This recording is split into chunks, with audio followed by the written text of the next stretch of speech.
Hey guys, got some last minute leaks for you regarding the iPhone 11 Pro. iPhone SE 2 has been detailed by Mark Gurman, and it's not what we thought. The 2020 iPhone, Touch ID, got some more info on that.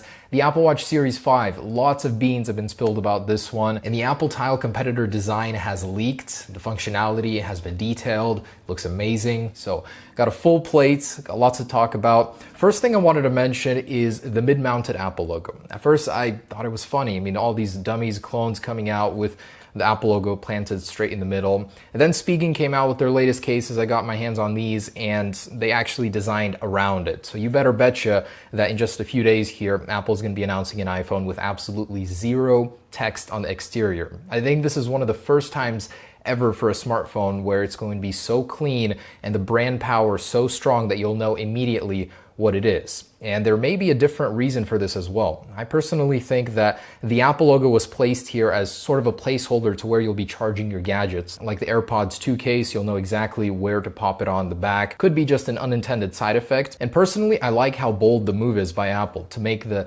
Apple logo directly in the middle because no one else has done it. Even the Huawei Mate 30, which has leaked in full by OnLeaks, it has two words on the back, the Leica text and the Huawei text. Apple's so confident in their branding, they're not even going to have any on the back. That is awesome. And maybe future iPhones won't even have the logo, although very unlikely. By the way, in regards to the Huawei Mate 30, I kind of like it. I like that these manufacturers are doing very bold things with the lenses. As we know, Apple has went out and done the square lens. Now Mate 30 is going to be conquering the circle lens on the back, and that's immediately identifiable. You'll see the branding, you'll see that circle lens or the square lens, and you'll know exactly what it is. The new OnePlus 7T Pro as well. And the Mate 30 doesn't have volume buttons. That also intrigues me on a smartphone. I think that one day Apple may transition to an iPhone without volume buttons, just pressure sensitive points on the side, because that would achieve that slate clean glass design like Johnny Ive envisioned. And regarding the release of this year's iPhone, MacRumors received a tip by someone that works at a carrier store saying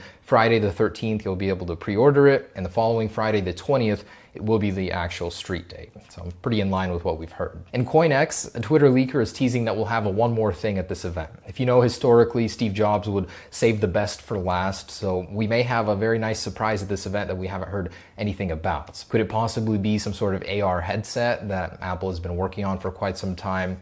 We'll find out. And a very interesting theory by Charles Arthur of Medium as to why iOS 13.1 exists. As we know, Apple started working on that beta program before iOS 13 was even launched, and it's kind of strange. He's predicting that it was because of the tariffs. So the iPhone you may receive on September 20th will be running iOS 13 Beta 8.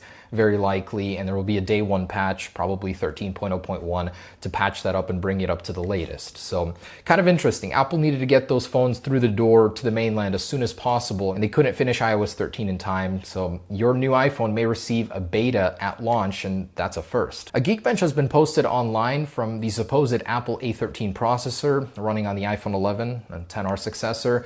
And it's not very inspiring. Just a 12% boost on the single core score. It confirms it'll have 4 GB of RAM, yet the multi-core score stays the same. I'm hoping this is fake. And for the first time ever, the new 11 Pro will have new photo settings dedicated to low light photography. This was found by MacRumors on an internal build of iOS 13 they got their hands on. Very cool. We already knew this, but this essentially confirms that. Also found within this internal build of iOS 13 by MacRumors is the Apple Tile competitor, the physical actual object. It's a circle. Very simple design. I'm assuming it'll either have a keychain ring up top or an adhesive pad that you can stick onto certain devices. Very simple, full integration with Find My with a new section in the app called Items. In here, you'll be able to track certain things that you attach this tag to, and there's that screenshot that leaked of that. They've also found reference to the fact that this will have AR tracking with balloons, where you'll use your new iPhone camera and be able to see a balloon with a string tied to where that tile is laying around the house. That seems ridiculous, and that's very likely what Apple will announce. Super cool. I mean, that's how you keep people attached to that ecosystem. Just make it impossible to leave. Tile does not have that kind of integration. And MacRumors found an AR icon in the on and off position in direct reference to this Tile tracker, and a lot of people took that out of context and imagined that Apple would be releasing an AR headset. Very unlikely. And it's official. Apple is working on Touch ID technology to bring back to the iPhone in 2020 or 2021. Mark Gurman of Bloomberg is reporting that Apple's been working on this and it'll be working in conjunction with Face ID. Now, it's very possible that we may see it as soon as 2020, so next year's iPhones. And so far, details are light, but we know that Apple is working with suppliers to include a fingerprint sensor in the display. And they're trying to do it on a mass scale. So that's the issue here, is they're determining whether or not it's viable to do on a mass scale. And from that, they'll decide whether or not to integrate it into the 2020 iPhone or wait until 2021. So you as a consumer get the best of both ends here. Not only will you be able to authenticate with your face, with Face ID, also with fingerprint recognition, or both. Your iPhone would be getting even more secure.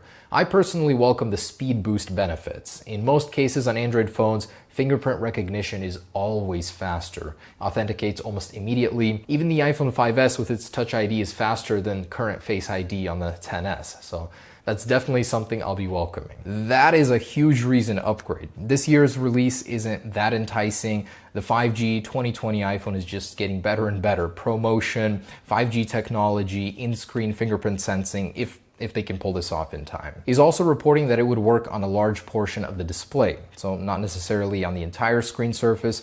That would be cool, but largely unnecessary, I think. Most Android phones have a very small point where you have to put your finger, and this would definitely make things more convenient. Also mentioned in Gurman's report is that yes, Apple is working on a cheaper iPhone. Cheaper even than the $750 entry point iPhone 11.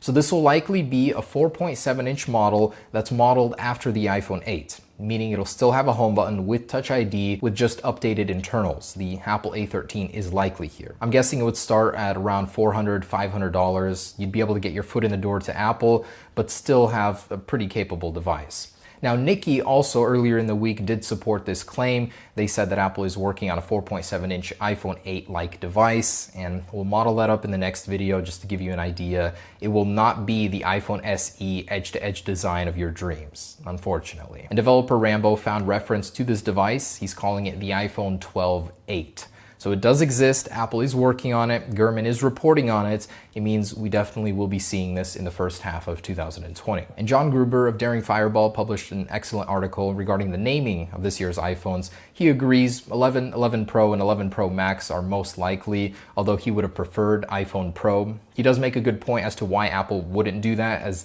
it would get confusing, and Apple still continues to sell some older iPhones. Without a number in it, things would get icky really fast for the consumer. And another interesting point he made is, what iPhone will Apple continue to sell after this year's release? Very likely the XS and XS Max are getting axed. You won't be able to buy those anymore, and the XR will get downgraded and sold at a cheaper price. So the lineup will be the XR and then the 11, 11 Pro, and 11 Pro Max. Turns out the Apple Watch Series 5 will likely not be happening this year, more like a 4.5 release. Twitter leaker Longhorn has shared details on this, saying from what he's discovered, the Series 5 won't be happening. It'll be the same processor in a new casing. And from what we've heard, those will be titanium and ceramic, which is still very cool. I'd expect that Apple would improve the battery life somehow, as the Apple Watch is getting sleep tracking now. Even just a new finish like titanium or ceramic, I think, will be enough. By the way, the actual setup for ceramic has leaked also. The video looks pretty cool. And yes, sleep tracking is happening on the Apple Watch. According to 9to5Mac, Apple's working on adding this to maybe even existing Apple Watches, as no new hardware is needed to make it work, just existing sensors on the Apple Watch. So you'll be able to track your sleep, and the only problem here is, of course, battery. When are you going to charge it? They're saying there's a solution where your Apple Watch will notify you before your bedtime to charge it for 45 minutes, then put it on and wake up and be ready to go. Also found by Mac Rumors in that leaked iOS 13 code is a new feature coming to the Apple Watch called School Time, where you'll be able to put it into sort of a do not disturb mode where it'll axe all notifications, complications, just give you the bare minimum time probably while at school so you can stay focused. Mac Rumors also discovered a reference to new complications coming to the Apple Watch, including an altimeter, so longitude, latitude readouts, and a new complication for bedtime mode. So you'll have an exclusive one there. And lastly, just want to take a look at Gray International's new product, the Vandium Titanium Apple Card case. Had mine for quite some time. It's not fully titanium, 90% and 10% aluminum. Ooh, very cool. So looks like it's got some carbon fiber or Kevlar inside.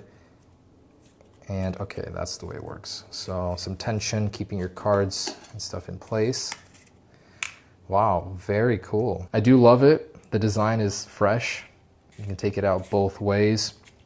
And of course, titanium with titanium, match made in heaven.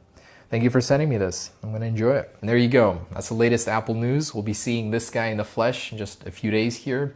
So hyped. Can't wait to see what Apple's been cooking. All right, guys, peace.